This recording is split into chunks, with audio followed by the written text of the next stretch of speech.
बढ़ाएं अपना कदम सक्सेस की ओर मार्गदर्शन कोचिंग इंस्टीट्यूट के साथ। मार्गदर्शन कोचिंग इंस्टीट्यूट बिहार में एकमात्र कोचिंग संस्थान IIT JEE and medical entrance exam के लिए।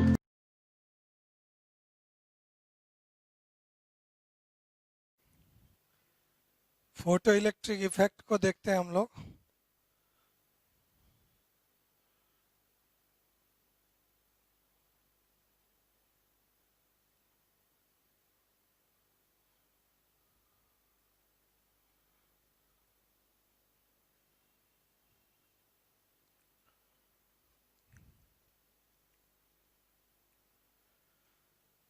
तो ये इफेक्ट बेसिकली क्या है, जब कभी भी किसी मेटल सरफेस, ये मान लो कोई एक मेटल का स्लैब है और इस मेटल सरफेस पर सफिशिएंट एनर्जी का रेडिएशन इंसिडेंट हो, मतलब रेडिएशन एनर्जी को हम लोग एच न्यू से डिफाइन करते हैं। तो इसकी एनर्जी इतनी सफिशिएंट होनी चाहिए कि ये यहाँ से इस सरफेस से इलेक्ट्रॉन को निकाल सके। तो इस फेनोमेना को ही कहते हैं हम लोग photo electric effect, that whenever light of sufficiently high frequency और high energy incident at metal surface then electrons are ejected. Such phenomena is called photo electric effect. से डिफाइन कर लेते हैं, whenever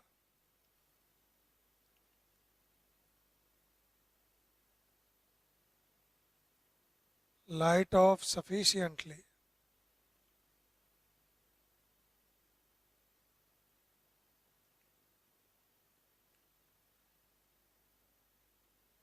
high frequency incident at metal surface, then electrons get ejected from the metal surface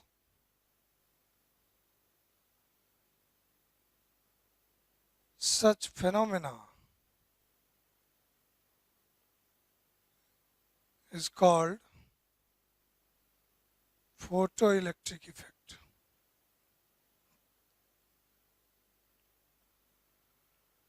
तो एक simple सा effect है जिसमें light incident हो मेटल सरफेस पर तो इलेक्ट्रॉन्स निकलते हैं, लेकिन यहाँ पर एक कंडीशन है कि ये कोई भी रेडिएशन से नहीं, उस रेडिएशन की एनर्जी सफिशिएंटली हाई होनी चाहिए। अब वो कितनी एनर्जी होनी चाहिए, तो इसकी चर्चा हम लोग इलेक्ट्रॉन एमिशन वाले में किए थे कि मेटल सरफेस से इलेक्ट्रॉन को निकालने के लिए और भी कई तरीके हैं। हीटिंग इफेक्ट के द्वारा या फील्ड इफेक्ट के द्वारा भी कर सकते हैं। जैसे इस मेटल सरफेस को सफिशिएंटली हीट किया जाए तो भी इससे जो फ्री इलेक्ट्रॉन्स है वो बाहर निकलेंगे। तो एक्चुअली में वो जो फ्री इलेक्ट्रॉन्स इस मेटल सरफेस पे घूम रहे होते हैं, तो फ्री इलेक्ट्रॉन को हम लोग डिफाइन ही इस तरीके से करते हैं कि ये फ्री इलेक्ट्रॉन्स वो इलेक्ट्रॉन्स हैं जो फ्रीली पूरे मेटल में घूम सकते हैं, मेटल के सरफेस पे भी घूम सकते हैं, लेकिन ये सरफेस को छोड़ने के लिए फ्री नहीं है ये इलेक्ट्रॉन। मतलब कि इन इलेक्ट्रॉन को सरफेस से निकालने के लिए भी कम से कम एनर्जी की एक मिनिमम रिक्वायरमेंट है और वो एनर्जी कहलाता है वर्क फंक्शन। तो अब इस सफिशिएंटली हाई एनर्जी से मतलब कि ये जो इंसिडेंट रेडिएशन है उसकी एनर्जी जो एच न्यू होनी चाहिए वो इसके वर्क फंक्शन से बड़ा होना चाहिए। तभी वो एब्जॉर्ब हो करके और इससे इलेक्ट्रॉन निकाल पाएगा। तो नेक्स्ट उसी बेसिस पर हम लोग इस मेटल सरफेस के लिए थ्रेशोल्ड फ्रीक्वेंसी डिफाइन करते हैं। तो इसी फोटो इलेक्ट्रिक इफेक्ट में थ्रेशोल्ड फ्रीक्वेंसी क्या है, इसे हम लोग मान लो न्यू नॉट से डिनोट कर दें।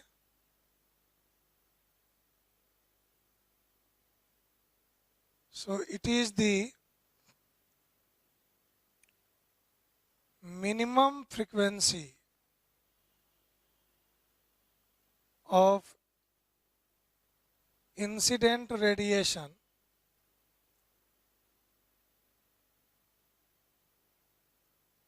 which is capable of ejecting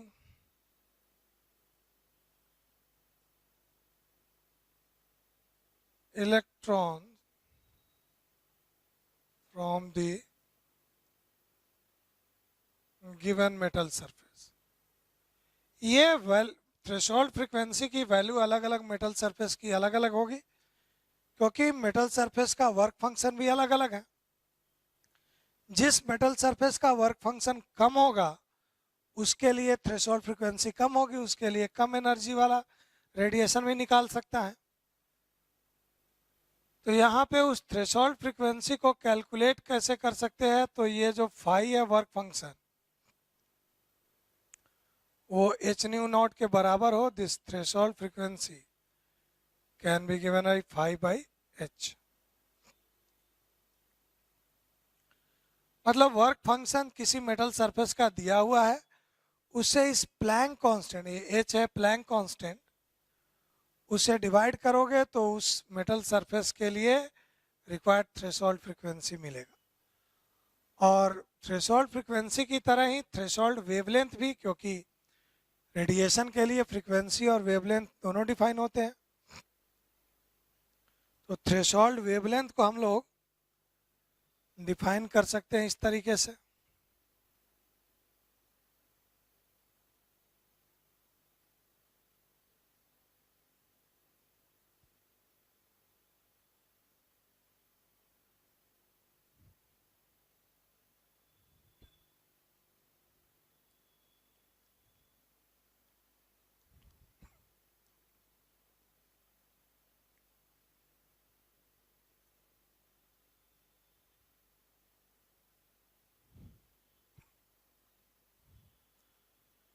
इसे लेमडा नॉट से डिनोट कर दीजिए।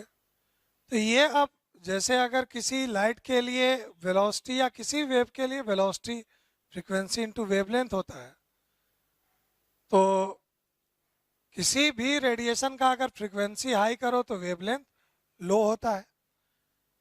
तो एनर्जी अगर ज़्यादा होगी किसी रेडिएशन का तो उसकी फ्रीक्वेंसी ज़्यादा होगी और वेवलेंथ कम होगा।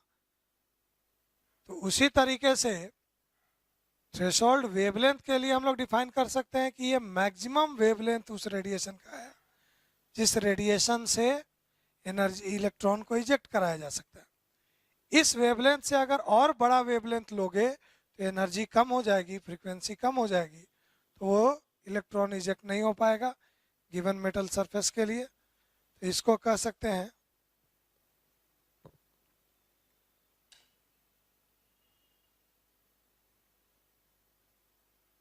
It is maximum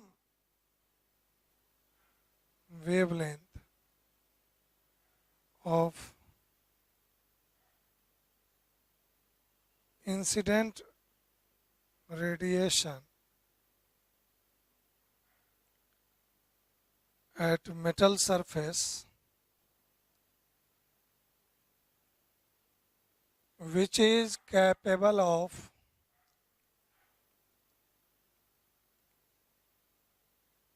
ejecting electron from it. और इसे कैलकुलेट कर सकते हो इस तरीके से कि अब ये एनर्जी को एच न्यू को एच सी बाई लेमडा भी लिखा जा सकता है, न्यू को सी बाई लेमडा के फॉर्म। तो h c by lambda naught ये फाई को के बराबर कर दो, therefore this lambda naught will be hc by phi, है ना। तो इस तरीके से किसी मेटल का वर्क फंक्शन से हम लोग उसका थ्रेशोल्ड फ्रीक्वेंसी और थ्रेशोल्ड वेवलेंथ डिफाइन करते हैं, और वर्क फंक्शन जितना ज़्यादा होगा उस मेटल सरफेस का थ्रेशोल्ड फ्रीक्वेंसी उतना ही ज़्यादा होगा और थ्रेशोल्ड वेवलेंथ उतना ही कम होगा। मतलब कुछ ऐसे समझ सकते हो कि किसी मेटल सरफेस से मान लो कि ग्रीन लाइट उस पर इंसिडेंट हुआ और इलेक्ट्रॉन निकला, तो अब उस पर अगर रेड लाइट इंसिडेंट कराओगे मतलब तो ये कह नहीं सकते कि इलेक्ट्रॉन निकलेगा या नहीं, लेकिन अगर ब्लू लाइट इंसिडेंट कराए तो इलेक्ट्रॉन पक्का निकलेगा, क्योंकि अगर ग्रीन लाइट से निकल रहा तो उससे तो ब्लू लाइट की एनर्जी या फ्रीक्वेंसी ज़्यादा ही है या वेवलेंथ कम ही है, जबकि रेड लाइट की फ्रीक्वेंसी कम है, वेवलेंथ ज़्यादा है। तो ग्रीन से अगर इलेक्ट्रॉन निकल रहा तो ये जरूरी नहीं कि रेड से भी निकले। तो इसीलिए अगर हम लोग चाह रहे हैं किसी मेटल सरफेस से photo electric emission from a given metal surface, ये जो इंसिडेंट फ्रीक्वेंसी है this should be greater than threshold frequency as well as lambda should be less than threshold wavelength। तो ये कंडीशन फोटो इलेक्ट्रिक एमिशन के लिए है। अब next,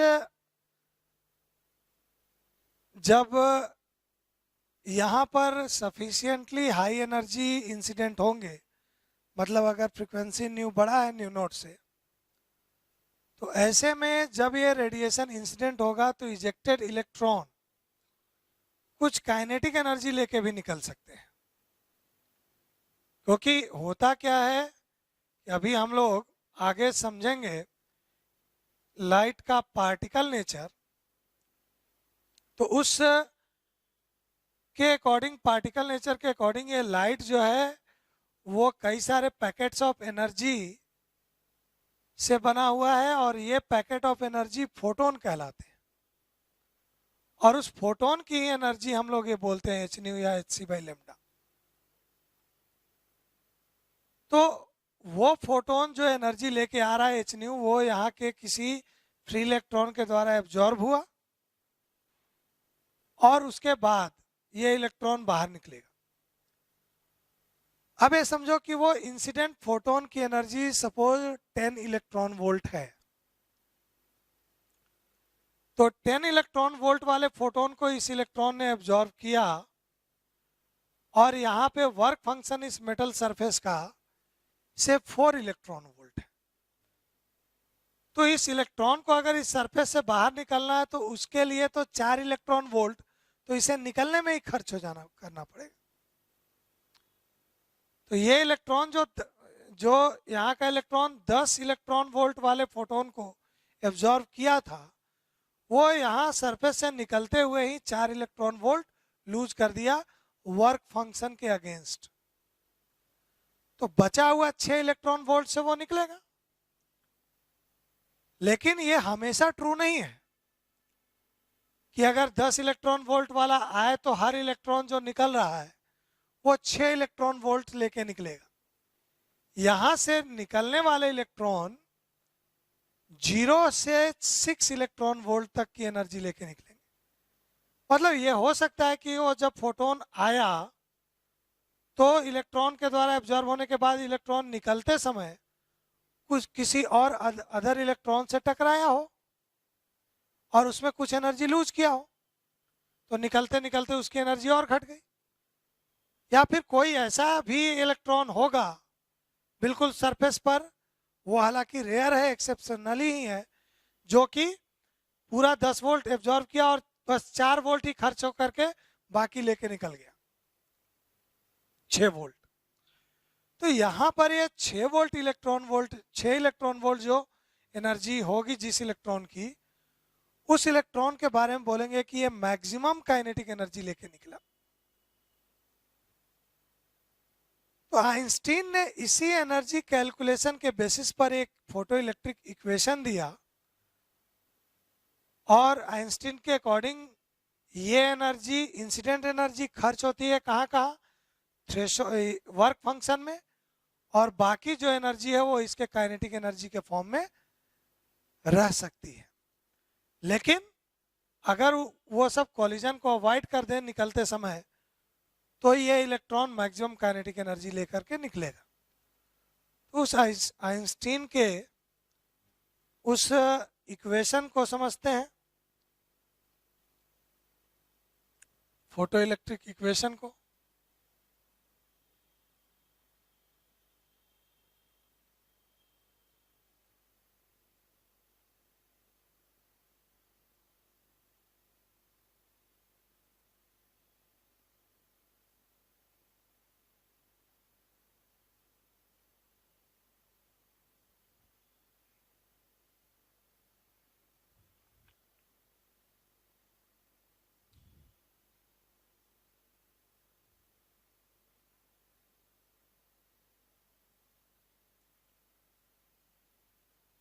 Einstein photo electric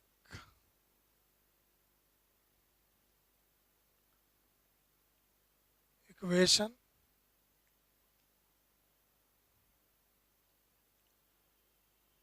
तो सिंपली अगर इस मेटल सरफेस के लिए वर्क फंक्शन फाई है और ये इंसिडेंट फोटोन की एनर्जी एच न्यू हो, तो ये इजेक्टेड इलेक्ट्रॉन की जो भी काइनेटिक एनर्जी होगी कि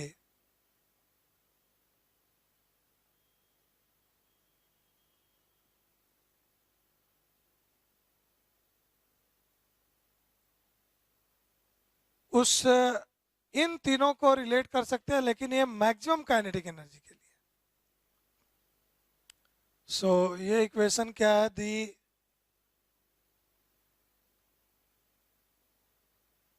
maximum kinetic energy of ejected photo electron. ये इस इलेक्ट्रॉन को फोटो इलेक्ट्रॉन भी कहते हैं क्योंकि ये लाइट के द्वारा इजेक्ट हुआ है। तो ये है वही, ये कोई अलग इलेक्ट्रॉन नहीं है, इलेक्ट्रॉन वही है, लेकिन इस एक्सपेरिमेंट के बेसिस पर हम इस इजेक्टेड इलेक्ट्रॉन को फोटो इलेक्ट्रॉन भी कहते हैं। The maximum kinetic energy of ejected photo electron can be given as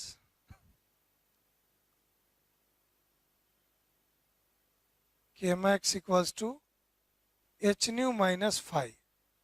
ये जो एनर्जी गिरी इसमें फाई खर्च हुआ, बाकी वो निकला। तो इस इक्वेशन को हम लोग आइंस्टीन फोटो इलेक्ट्रिक इक्वेशन कहते हैं। This is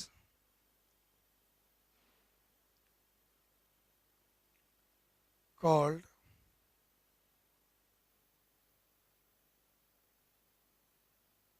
Einstein photo electric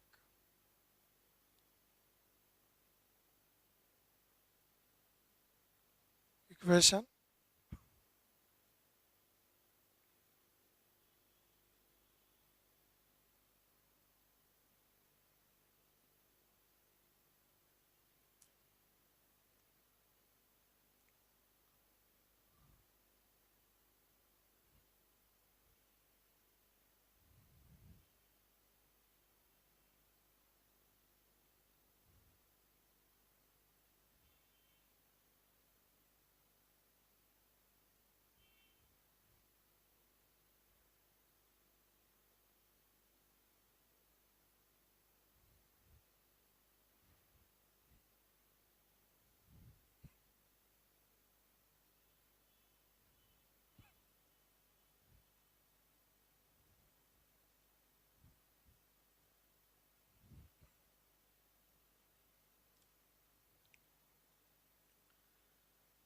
next, इस फोटो इलेक्ट्रिक इफेक्ट को समझने के लिए कुछ एक्सपेरिमेंट के द्वारा दिखाया गया। इसे हम लोग फोटो इलेक्ट्रिक एक्सपेरिमेंट के नाम से जानेंगे।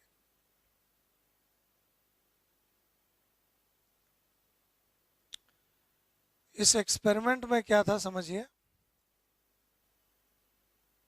तो एक शील्ड ट्यूब लिया गया जिसमें ये ओपनिंग है, इसे भी कांच से सील किया गया है, और इधर एक मेटल प्लेट रखा गया जो कि फोटो सेंसिटिव प्लेट है।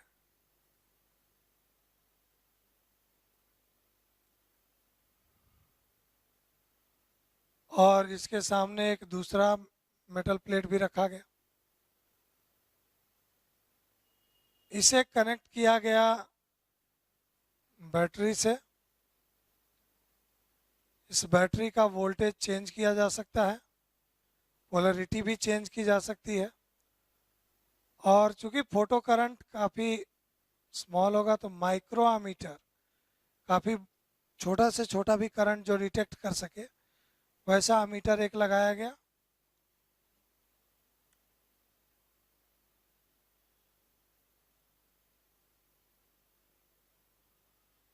और यहाँ से इलेक्ट्रॉन एमिशन के लिए किसी लाइट सोर्स को रखा गया जिससे निकलने वाला रेडिएशन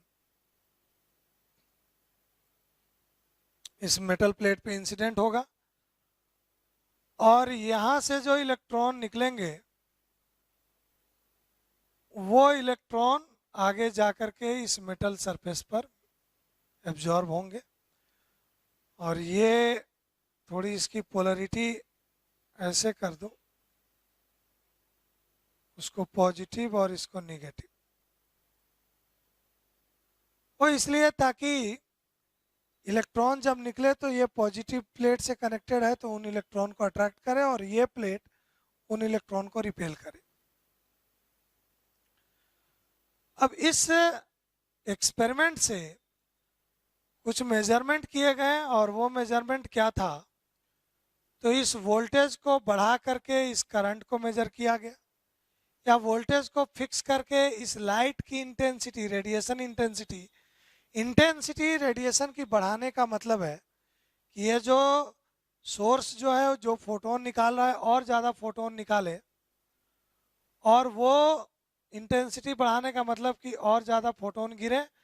जितने ज़्यादा फोटोन या जितनी ज़्यादा लाइट गिरेगी उतना ज़्यादा इलेक्ट्रॉन निकलेंगे और इसके द्वारा एब्जॉर्ब किए जाएंगे, और वो इलेक्ट्रॉन फिर से इस रास्ते, ये बैटरी कोई चार्ज रखता नहीं है, वापस फिर यहाँ पहुँचा देगा। तो कभी इस के इंटेंसिटी को वेरी करके करंट देखा गया, कभी इस वोल्टेज को वेरी करके देखा गया, कभी इसी सोर्स की फ्रीक्वेंसी बदली गई, कभी इंटेंसिटी चेंज किया गया। तो अलग अलग जो एक्सपेरिमेंट किए, एक्सपेरिमेंटल ऑब्जर्वेशन जो था उसको वन बाय वन देखेंगे।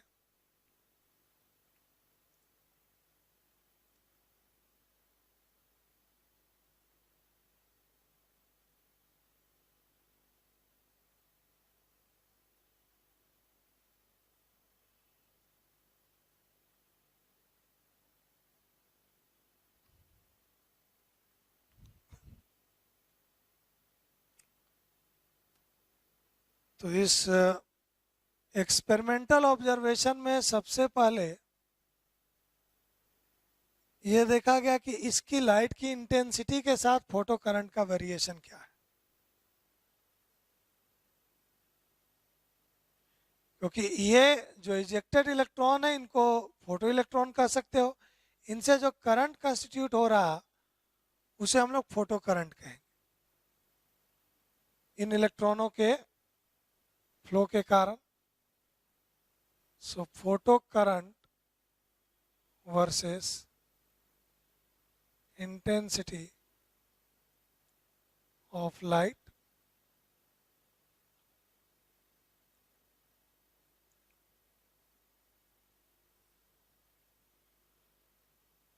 तो एक एक्सिस पर ये इंटेंसिटी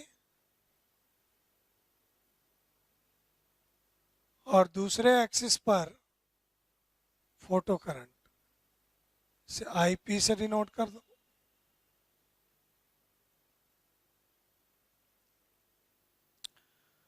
अब इस बात को समझिए कि अगर इसकी इंटेंसिटी बढ़ाने से मतलब है कि इसमें और ज़्यादा फोटोन निकले। जैसे कोई भी बल्ब में आप देखते हो कि जब उसकी रोशनी बढ़ गई तो उसे ही हम लोग बोलेंगे कि इंटेंसिटी बढ़ गई, मतलब वो बल्ब पहले के कंपेयर में ज़्यादा फोटोन्स निकाल रहा है। तो ये इंसिडेंट रेडिएशन की इंटेंसिटी बढ़ाने से नंबर ऑफ फोटोन ज़्यादा गिर रहे हैं, नंबर ऑफ इलेक्ट्रॉन ज़्यादा निकलेंगे, तो ये करंट भी ज़्यादा मिलेगा। और ये सिंपल लीनियर रिलेशन है, जितने ज़्यादा नंबर ऑफ फोटोन गिरेंगे उसी रेशियो में, अगर मान लो कि पहले से 100 फोटोन पर सेकंड गिर रहे थे, अब 100 फोटोन के गिरने से मान लो 10 इलेक्ट्रॉन निकल रहे हैं, तो अगर उन 200 फोटोन कर दोगे तो 20 इलेक्ट्रॉन निकलेंगे। एक रिलेशन की बात। वैसे ये रेशियो काफ़ी बड़ा है, मतलब करीब 1,00,000 फोटोन गिरने पर एक आध इलेक्ट्रॉन निकलते हैं। हर फोटोन, हालांकि हर फोटोन की एनर्जी है इलेक्ट्रॉन निकालने की, लेकिन हर फोटोन जाकर किसी इलेक्ट्रॉन से अब्जॉर्ब हो जाए और उस इलेक्ट्रॉन को निकाले, जरूरी नहीं है। और ये सेंसिटिविटी देखा जाता है तो मीन्स 1,00,000 फोटोन के गिरने पर एक इलेक्ट्रॉन निकलते हैं करीब। तो अब जैसे मैंने कहा इंटेंसिटी डबल करोगे, number of ejected electron double हो जाएंगे, तो चार्ज डबल हुआ, करंट भी डबल होगा। तो ये लीनियर रिलेशन है। इस ऑब्जर्वेशन में अलग अलग इंटेंसिटी को रख करके करंट को मेजर किया गया, तो ये एक लीनियर रिलेशन आया। फोटो करंट डायरेक्टली प्रोपोर्शनल है इंटेंसिटी ऑफ लाइट के।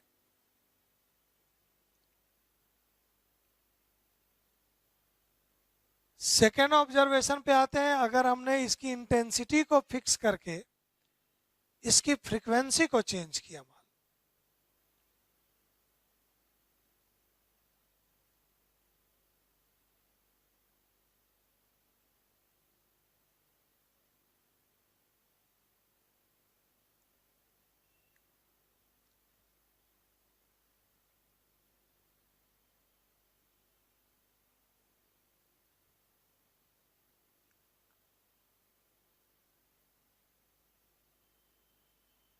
फोटो करंट,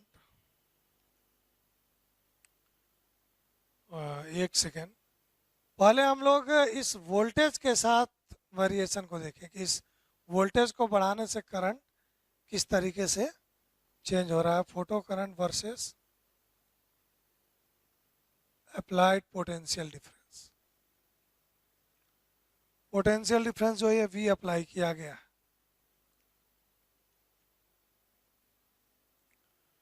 और इसी का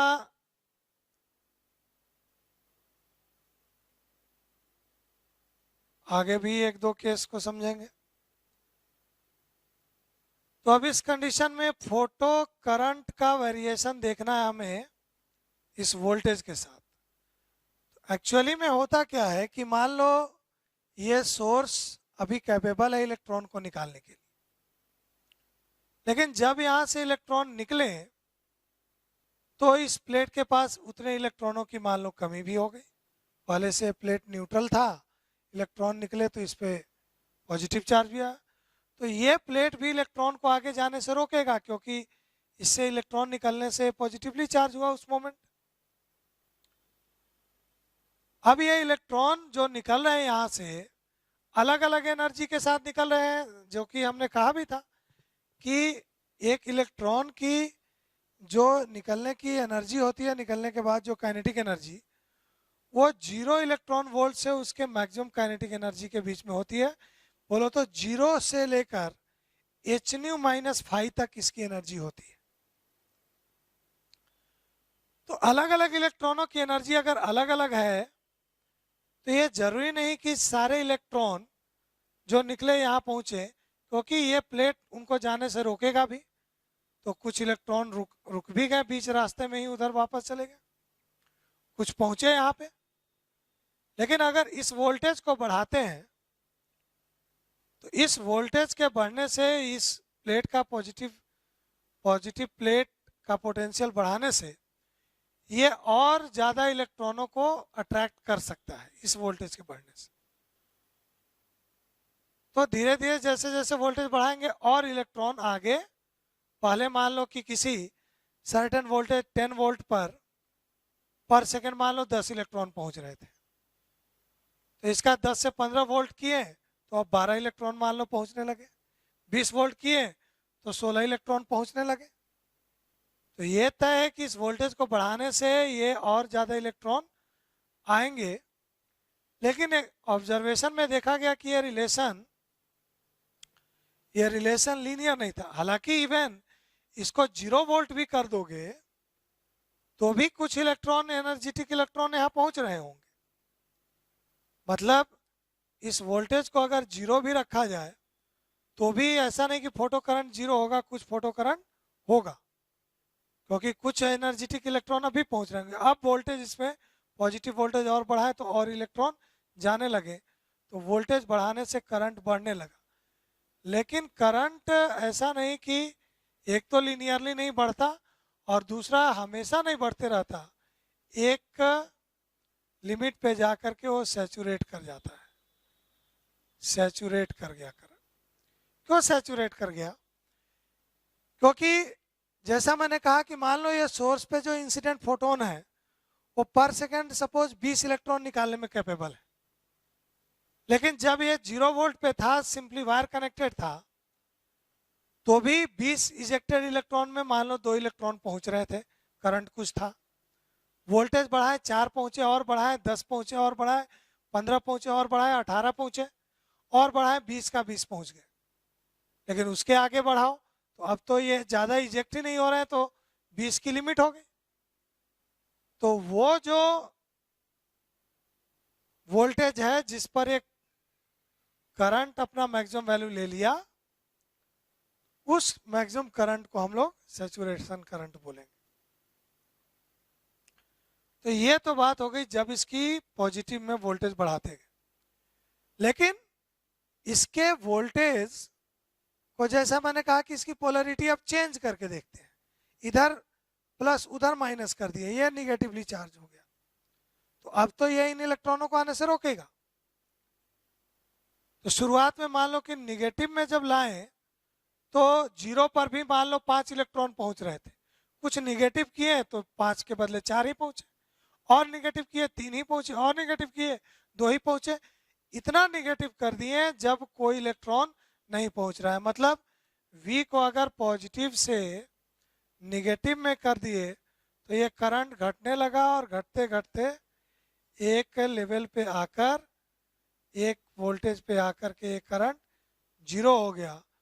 उस पर्टिकुलर वोल्टेज को हम लोग कट ऑफ वोल्टेज बोलेंगे। कट ऑफ वोल्टेज, यहाँ पे अब आगे करंट फ्लो नहीं करेगा। तो इस तरीके से कह सकते हो कि ये एक मिनिमम नेगेटिव वोल्टेज है, ये होगा नेगेटिव ही, जिससे कि ये फोटो करंट की वैल्यू 0 हो जाए। इस कट ऑफ वोल्टेज को कैलकुलेट कर सकते हो, और उसे कैलकुलेट करने का तरीका क्या होगा कि इतना ज़्यादा ये निगेटिव में वोल्टेज है कि मैक्सिमम एनर्जेटिक इलेक्ट्रॉन जो है उसको भी रोक दे। इसे कट ऑफ वोल्टेज या स्टॉपिंग वोल्टेज भी कह सकते हो। करंट को स्टॉप कर रहा है तो ज़्यादा बेटर है, स्टॉपिंग वोल्टेज बोलो। तो इसमें हम लोग इसकी चर्चा कर दें। Stopping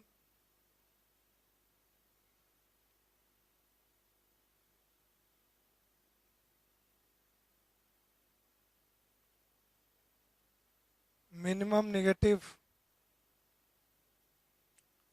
voltage which can stop the photocurrent.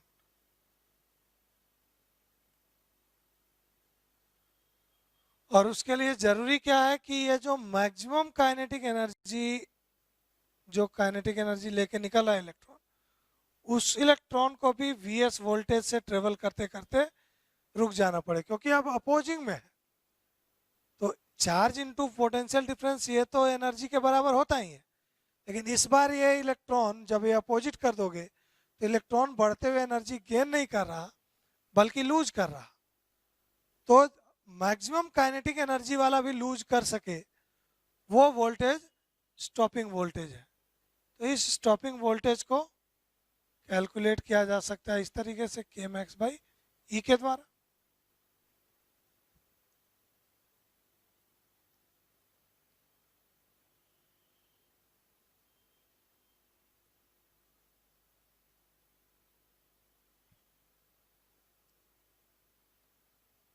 तो नेक्स्ट अब इसी में अगर अलग से एक दो केसेस देखें, इस ऑब्जर्वेशन 2 का ही पार्ट है।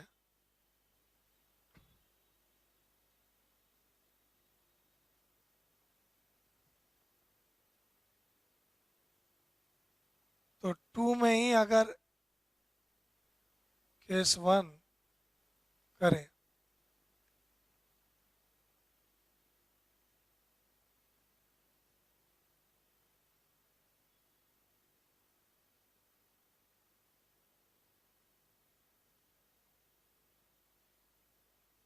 different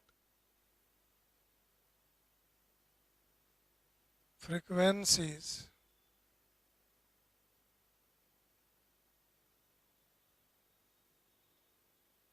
but fixed intensity.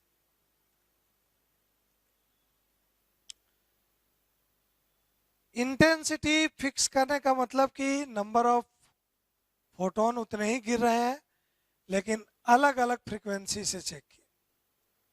तो देखो ये जो स्टॉपिंग वोल्टेज था वो के मैक्स बाई ई था, और के मैक्स को आगे लिख सकते हो H nu minus five Einstein के फॉर्मूले से। मतलब अगर हम लोगों ने फ्रीक्वेंसी बढ़ा दी तो ये स्टॉपिंग वोल्टेज बढ़ जाएगा इसकी वैल्यू, लेकिन अगर इंटेंसिटी फिक्स कर रखे हैं तो ये सैचुरेशन करंट फिक्स ही रहेगा। तो अब अगर दो अलग अलग फ्रीक्वेंसी की बात करें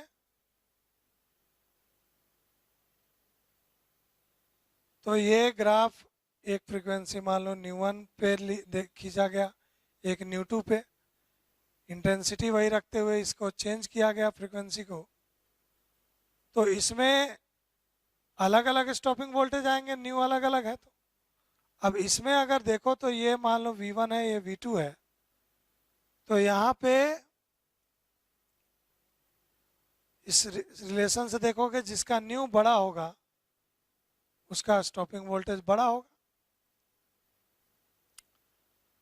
और यही ग्राफ ड्रॉ किया जा सकता है एक दूसरे केस में। हम लोग देखें तो सेकंड केस में अब इंटेंसिटी चेंज करेंगे, सोर्स की फ्रीक्वेंसी वही रखेंगे। एक बार अलग इंटेंसिटी फिर बढ़ा के इंटेंसिटी देखा गया।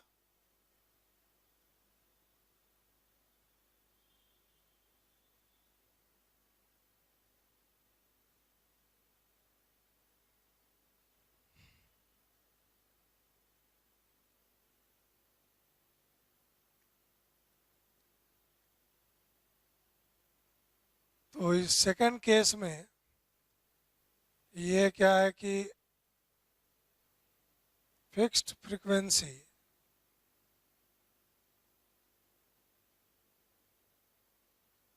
But different intensity. उसी वोल्टेज और फोटो करंट ग्राफ की बात है, लेकिन अब इंटेंसिटी फिक्स है तो ये स्टॉपिंग वोल्टेज फिक्स हो गया। लेकिन इंटेंसिटी अलग होने से सैचुरेशन करंट अलग हो गया। ये मान लो कि किसी I1 इंटेंसिटी पे था, या I2 इंटेंसिटी पे था, तो जो सैचुरेशन करंट ज़्यादा मिला है उसकी इंटेंसिटी ज़्यादा होगी, क्योंकि जब ज़्यादा नंबर ऑफ फोटोन गिरेंगे तो ज़्यादा करंट भी मिलेगा। और नेक्स्ट एक ग्राफ इस प्लेट को चेंज करके देखा गया, तो उस थर्ड ग्राफ को भी देखते हैं।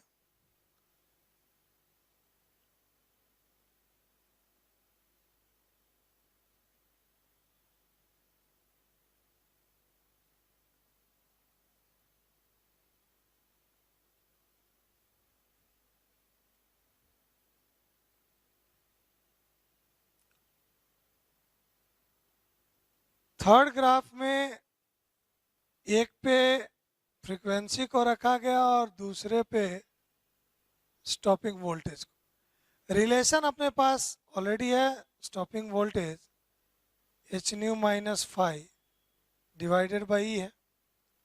मतलब ये ग्राफ तो लीनियर ही होगा, लेकिन हमें तो कम से कम एक मिनिमम फ्रीक्वेंसी तो रखनी ही होगी, थ्रेशोल्ड फ्रीक्वेंसी, क्योंकि उसके बाद ही हमें ये घटना नजर आएगी। तो स्टॉपिंग वोल्टेज की बात तो तब करेंगे जब यहाँ से इलेक्ट्रॉन निकले, और इलेक्ट्रॉन निकलने के लिए सोर्स की एक मिनिमम फ्रीक्वेंसी होनी चाहिए। मतलब ये एक मेटल प्लेट लिया गया, मान लो कि एक मेटल 1 की बात है जिसका थ्रेशोल्ड फ्रीक्वेंसी न्यू नॉट 1 है, तो उससे कम में ये एमिशन नहीं होगा या स्टॉपिंग वोल्टेज की बात नहीं होगी। हाँ, अगर इसी को अगर इस तरफ मिलाओगे, मीन्स इधर वैसे ग्राफ होगा नहीं, लेकिन अगर ये लाइन को मिलाया जाए तो ये जो कटेगा यहाँ पे वो देख सकते हो -5/। तो अगर ये मेटल 1 है तो इसका हम लोग 5/1 ले लें।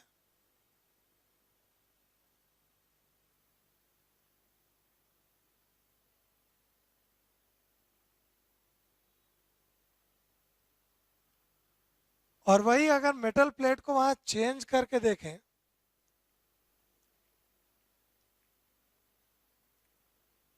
तो ये दूसरे मेटल प्लेट के लिए कहीं और पे कटेगा -5/2/। इसका थ्रेशोल्ड फ्रीक्वेंसी अलग है, लेकिन इन दोनों ही ग्राफ के स्लोप को देखोगे, ये जो h/e न्यू के साथ जो फैक्टर है, जैसे स्ट्रेट लाइन के लिए y = mx + c लेते हैं, तो y और x में ग्राफ है तो m में स्लोप है। तो स्लोप जो vs और न्यू में ग्राफ खींचा गया, ये h/e टाइम्स न्यू -5/e है। तो ये स्लोप दोनों के लिए tan थीटा फिक्स ही आएगा, इक्वल ही आएगा। दोनों ही केस में मान लो ये θ1 θ2 है, तो ये दोनों ही θ1 θ2 बराबर होंगे, और किसके बराबर होंगे? h/e के। तो कई बार न्यूमेरिकल क्वेश्चन में इन ग्राफ से भी कुछ वैल्यू दे करके और पूछी जाती हैं बातें। तो ये vs वर्सेस न्यू का ग्राफ होगा, तो ये कटेगा थ्रेशोल्ड फ्रीक्वेंसी पर, और ये सभी स्लोप होंगे।